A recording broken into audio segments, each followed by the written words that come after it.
Hello, I'm Edna Kane Williams, Executive Vice President and Chief Diversity Officer at AARP. The time you are investing today to take the course, Becoming a More Inclusive Volunteer, is critical to our overall success. At AARP, we are working to uplift the voices and experiences of all people.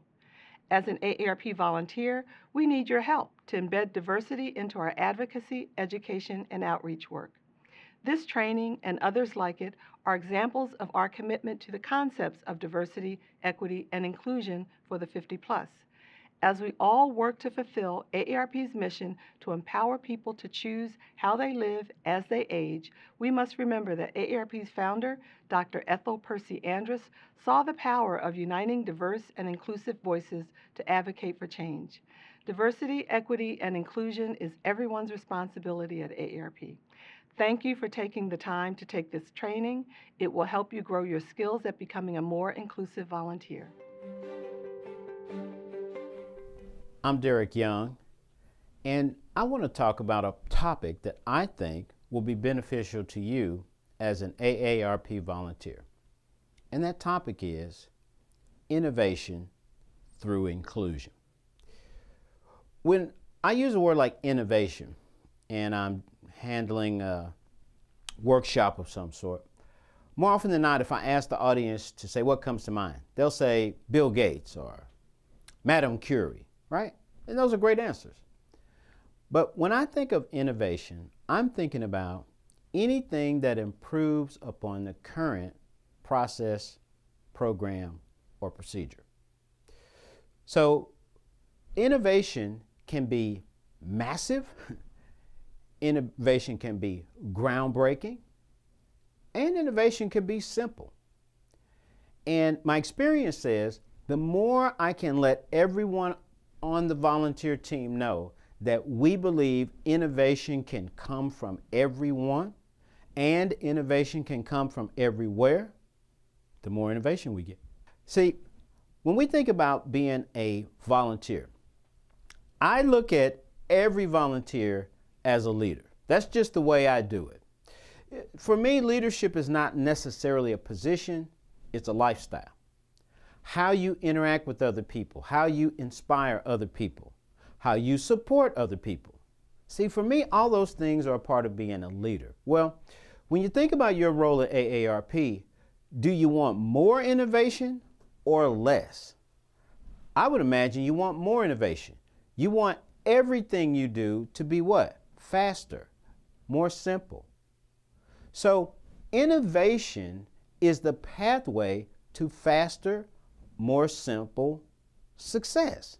Now, when you think about this notion that innovation is something that everyone is responsible for, when you share with people that innovation is something you expect from everyone who's a part of your volunteer team, the key to gaining that innovation is inclusion. In this society that we currently live in, there are all sorts of messages about diversity, equity, inclusion, and similar terms. Well, at AARP, inclusion is one of the greatest ways to lead other people. Inclusion simply says, I value your diversity, I value what's unique about you, I value what you bring to the table, I believe you're a part of our volunteer team because you have great assets, tools, ideas, and skills. So why would I not include you? Why would I not be, here's a key word, intentional about making sure you're involved in all of the things we do or as many of the things as possible? So what's that equation look like? Let's say Harriet is a volunteer who really hasn't been working with your group very long. And because you've now got this concept around innovation and inclusion and how they work together, you have sort of a interest meeting for those volunteers who've only been with AARP for maybe a year or less. And you say, hey, we want to share with you some of our standard activities, events, engagements that we are involved with, and we want to share with you some of the new things that are coming down the pike. We'd love to find out where your interests lie. We'd love to find out where you think you can have a positive impact. Well, when you have a meeting like that, Harriet then begins to say, well, you know, before I retired, I was an IT vice president for several major companies. Whoa, then your ears perk up. Tell us more, Harriet. And in my work, I've done a lot of setting up of wide area networks, and I've done a lot of training on how to use technology. You see, if you hadn't invited Harriet, if you hadn't shared with her the potential, if you hadn't opened up with, tell us what you might do, there's a likelihood Harriet would have never shared that.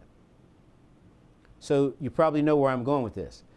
The first thing I want to recommend is that periodically you invite your current, both new and longtime volunteers to what you might call interest meetings, just to make sure people have an understanding of all the things you do.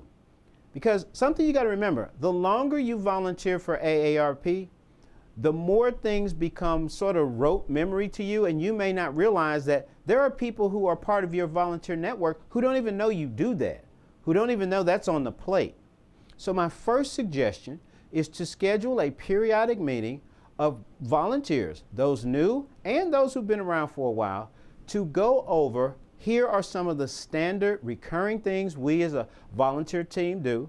And then secondly, here are some of the things we have coming down the pike. And then thirdly, ask them how they might want to engage. So in getting that engagement, you're now in a better position to leverage their talent, their skill, their network. Secondly, one of the things I also want to recommend is that you do a group setting like that, but periodically conduct what my good friend Dr. Trish Holliday calls a stay interview. A stay interview, what is that? Periodically, I recommend your volunteer leaders meet with all your volunteers at some point one-to-one in a 12 or 24-month period. And in that stay interview, what you're doing is you're asking them questions that demonstrate you want them to stay. You want them to remain included. Now, there's a million questions, but here are a few you might consider. So let's say your volunteer's name is Hector. Hey Hector, so glad you're meeting with us today. This isn't a real heavy meeting, but we just wanted to say, first of all, we really appreciate your volunteer leadership over the last 4 years. And you may mention a project or two that Hector did a great job on. Well, Hector, some of the things we wanted to find out are, number one, are we meeting your needs as a volunteer? Isn't that a good question for someone you want to stay? And then you talk through Hector's answer. Another question, Hector, what are some of the talents and skills that you have that you haven't been able to use at AARP, but you'd like to use them based on what you see that's going on? Another great question. Hector, what are some of the talents and skills that we haven't seen that you have? I love that question. You might be amazed as you start to use that question that you're going to find out you have some real hidden gems probably right in front of you. Another question, and this is a good one. Hector, from your vantage point, are there some things that we aren't seeing from your vantage point as a volunteer team? Are there some opportunities in the community we should be pursuing that we aren't? Are there some relationships in the community that we don't even have that we should have? You see how all these questions increase that person's sense of inclusion, which then tap into that person's ability or capacity to innovate.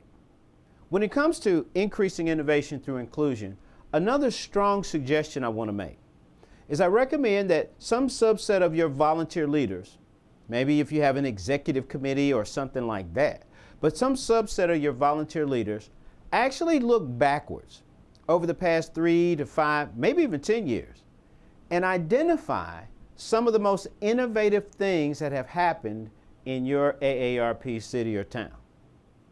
You see, by investigating where you've had success with innovation, my experience tells me that more than likely, you're going to find out where being inclusive where including key people, where being intentional about who you included is going to show up in the innovations that came to bear. You see, this process of innovating it's not about innovating for innovation's sake. That's not the point.